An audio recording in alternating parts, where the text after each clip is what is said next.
Then the wolf, having satisfied his hunger, lay down again in the bed, went to sleep, and began to snore loudly.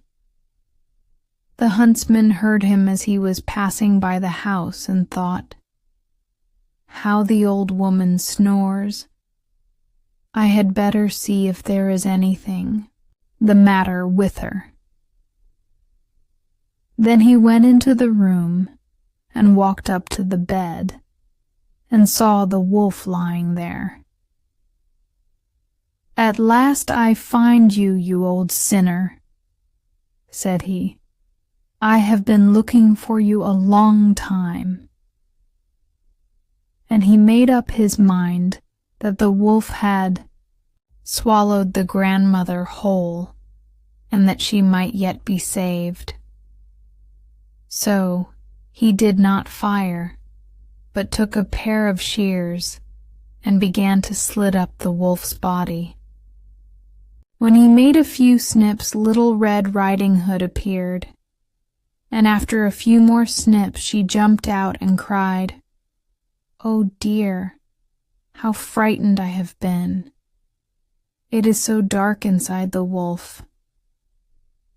And then out came the old grandmother, still living and breathing. But Little Red Riding Hood went and quickly fetched some large stones, with which she filled the wolf's body, so that when he waked up and was going to rush away, the stones were so heavy that he sank down and fell dead.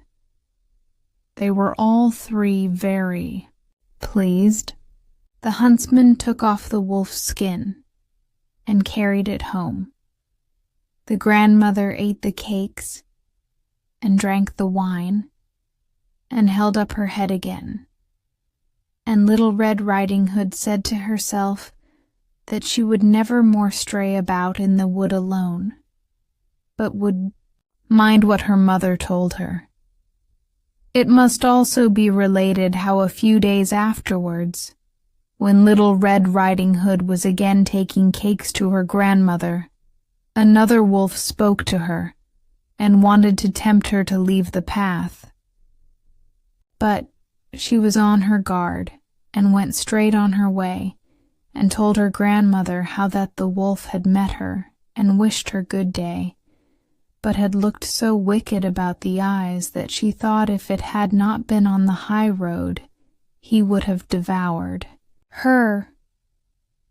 "Come," said the grandmother, "we will shut the door so that he may not get in." Soon after came the wolf knocking at the door and calling out, "Open the door, grandmother. I am Little Red Riding Hood, bringing you cakes." But they remained still and did not open the door.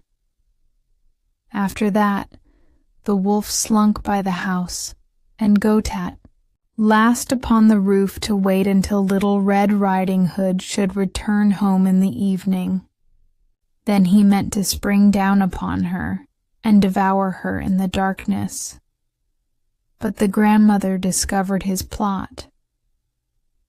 Now there stood before the house a great stone trough, and the grandmother said to the child, "Little Red Riding Hood, I was boiling sausages yesterday, so take the bucket and carry away the water they were boiled in, and pour it into the trough."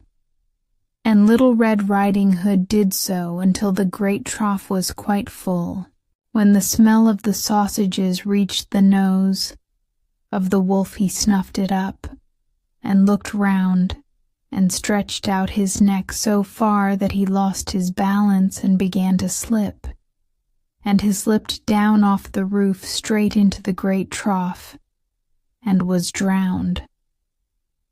Then Little Red Riding Hood went cheerfully home, and came to no harm. The end.